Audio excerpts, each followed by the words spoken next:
Assalamualaikum warahmatullahi wabarakatuh. Waalaikumsalam Ya, warahmatullahi wabarakatuh ya. kembali dengan podcast Dulnesia. Kali ini Dulnesia kedatangan tamu anak muda.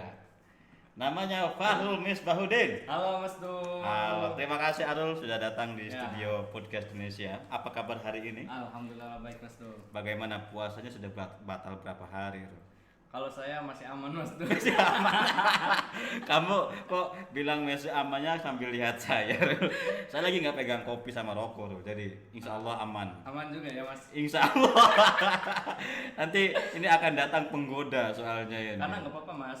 Nggak apa-apa ya? Biar walaupun batal kan itu kebutuhan juga. Daripada kita sakit. Luar biasa ada pengertiannya. Baik, Rul.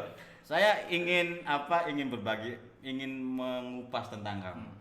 Kamu ini adalah salah satu seorang penulis muda di Cirebon. Sudah berapa media yang kamu isi dengan tulisan-tulisanmu? Untuk media saya memulai menulis itu di website LPM Latar. Kemudian ikut bergabung dengan Mubadala sekitar tahun 2018. Oke.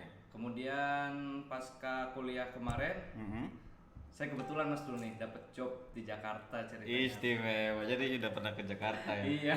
Jadi bagaimana prestis kamu seorang penulis dari Cirebon lalu ke Jakarta? Itu prestasi lah. Prestasi ya? Luar biasa ya. Karena sangat singkat perjalanannya Mas dulu. Ya.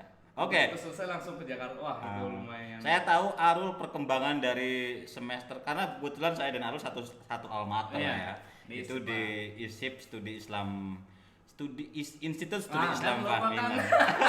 Saya sudah hampir lupa Rul karena saya sudah lama Sudah enggak kuliah. Ya satu saya dan Arul kemudian kayaknya mau wisuda bareng ya. Iya. Mau wisuda bareng. Nggak Katanya nanti di akhir Syawal. Mudah-mudahan kita wisuda bareng. Iya, Nah, mudah-mudahan. saya tahu Arul banget dari awal kuliah bagaimana dia datang ke ISIP dengan muka culunnya, muka santri. Dia masih pakai sarung, tetapi sekarang sudah berjaket dan berjeans.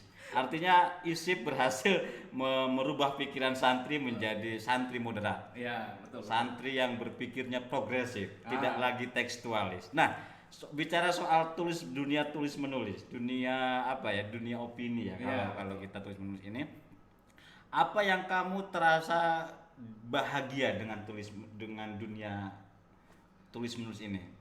Saya mungkin gini Mas dulu, kalau di tulisan kan kita saya cenderung orangnya pendiam, tidak banyak bicara, terus juga kurang asik lah.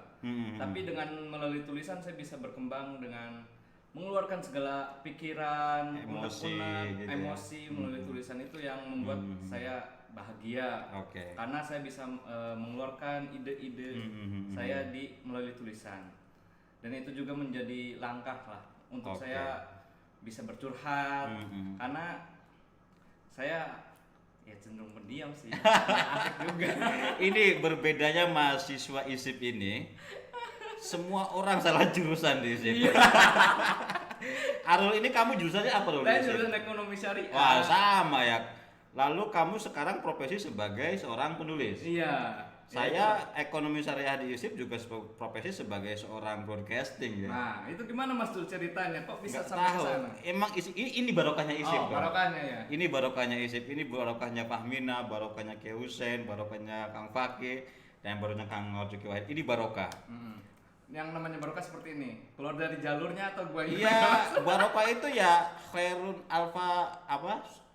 sebuah 1000 kebaikan. Jadi ya boleh kuliah di ekonomi syariah, tetapi ya sebagai skill sebagai itu ya di dunia itu luar biasa menurut saya. Bahkan bibi saya itu pernah ngomong, kamu jurusan apa sih sebetulnya kok aktif banget di media? Iya. Kata saya jurusan ekonomi syariah, tapi nggak ada syariahnya. Ada dong Rul, kamu jangan salah. Dunia tulis menulis itu adalah dunia syariah sebetulnya. Bagaimana ulama-ulama dulu menulis kan itu juga bagian dari syiar menurut saya. Dan itu syariah banget dunia tulis menulis. Mungkin kamu yang dipahami dengan syariah itu ekonomi syariah. Iya, ekonomi syariah sendiri. Sistemnya mungkin ya, bukan pada makna syariahnya, bukan makna sebetulnya kan makna syariah itu akan makna jalan ya, sebetulnya jalan. yang islami. Nah, dunia tulis menulis itu ya dunia sangat syariah sekali. Iya. Oke, Arul. Baik. Sekarang kamu sudah berapa tulisan yang kamu tulis selama periode kamu menjadi kontributor di beberapa media? Lumayan banyak sih ya. Kalau di Mubadala itu ada sekitar sampai 200 lebih. 200 tulisan. Lalu di media lain? Di media lain ya masih, kalau di yang kemarin di Jakarta itu karena ditugaskan sebagai editor itu ada sekitar 600 tulisan. Itu dalam 6 bulan. Itu editor apa kamu menulis? 600? Editor ngedit. Oh, ngedit tulisan orang lain. sekitar 600 tulisan. Wah, luar biasa ini prestasi. Prestasi Mas Tul, dari ekonomi syariah menjadi ini tulisan yang syariah. Berbeda loh perspektifnya. Misalnya orang yang berlatar belakang bukan syariah, ketika dia mengedit tulisan, ketika menulis, ya perspektifnya ya udah perspektif ya syariah banget ya kira-kira. Apalagi ditambah lagi dengan perspektif mubadalah. Mubadalah itu udah sangat kombinasi yang sangat luar biasa. Oke, Rul. Ini hal menarik lagi dari Arul ini adalah dia anak muda. Sampai usiamu belum nyampe 25 ya? Ya, belum, masih 18 lah. Serius 18? Enggak. Kita 22 lah. 22 tahun. Ini mereka ini anak muda dari Cirebon, dia mencoba nasib ke Jakarta. Lalu pulang lagi ke Cirebon untuk mengembangkan diri dengan komunitasnya. Iya. Nah, lalu Rul, ini hal yang sangat fundamental sebetulnya. Apa tanggapan orang tua? Orang tua kamu sorry sebelum jawab, kamu kuliah berapa tahun? Saya kuliah alhamdulillah pas 4 tahun. 4 tahun selesai. Itu target. Belum sidang ya? Ya, udah Mas. Oh, udah. Jauh dengan saya, berbeda. Saya kuliah 12 tahun, Bang. Ya, enggak apa-apa. Tapi insya Allah kita wisuda bareng. Oke. Ini pertanyaan sangat fundamental di bagaimana respon orang tua terhadap dunia kamu. Saya pikir saya bekerja sebagai operator Zoom, bekerja di media. Nah, bekerja seperti itu di mata orang tua tidak dianggap bekerja. Ya, betul. Begitu ya? Ya. Jadi anggapan orang tua itu bekerja itu adalah ya pegang sesuatu. Misal kalau petani ya pegang cangkul, pegang sabit, atau kalau ke kantor misalnya ya dia pakai sepatu, pakai jas atau pakai baju yang resmi formal lah. Nah, sedangkan kita dalam bekerja dalam wilayah informal, tulis menulis, lalu ya seperti inilah di dunia seperti ini. Apa tanggapan orang tuamu terhadap profesimu sekarang sebagai penulis? Ya masih dianggap sebagai pengangguran. Karena pengangguran ya. Iya, karena ya pakaian nggak jelas gitu, nggak jelas, pakai ceplek, tiba-tiba pergi terus tuh datangnya beberapa hari baru datang lagi, kemudian tiba-tiba ngasih uang, ditanya sama orang tua saya tuh, kamu kerjanya apa sih mah? Ya kerja di media, nggak jelas banget. Oke, ini ada cerita menarik loh. Temanku ini dia suka bikin aplikasi, suka bikin website di virtual lah ya. Nah, dia mempunyai materi yang sangat besar dari hasil itu.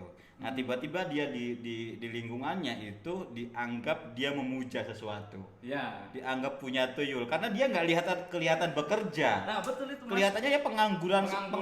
Dia hanya pulang, misalnya pergi beberapa hari datang. Nah, dianggapnya temanku itu adalah dia punya tuyul.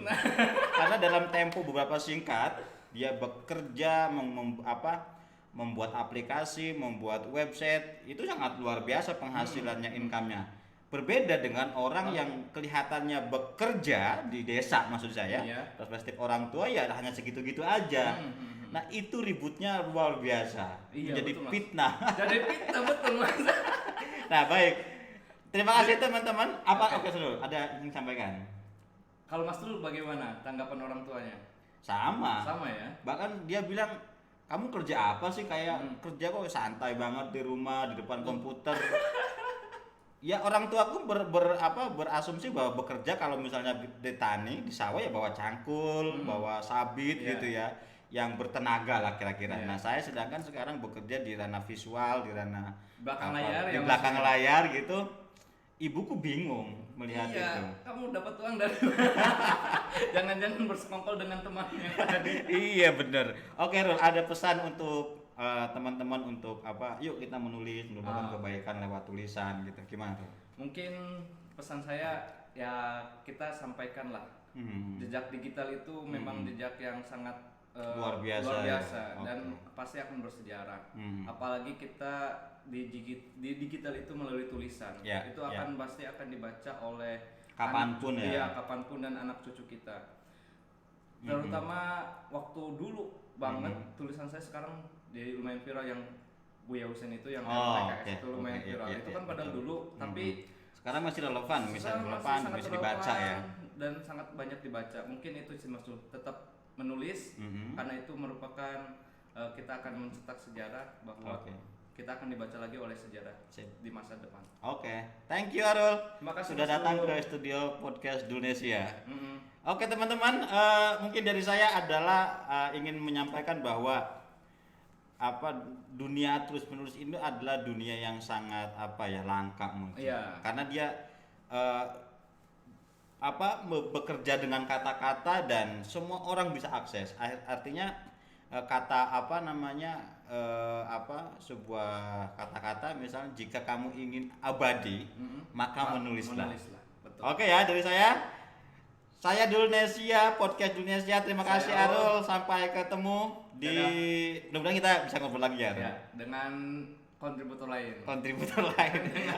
Terima kasih teman-teman. Jangan lupa klik share, komen dan subscribe ya Dunesia. Terima kasih, sampai ketemu. Sampai salam buat keluarga di rumah. Bye. Terima kasih. Bye.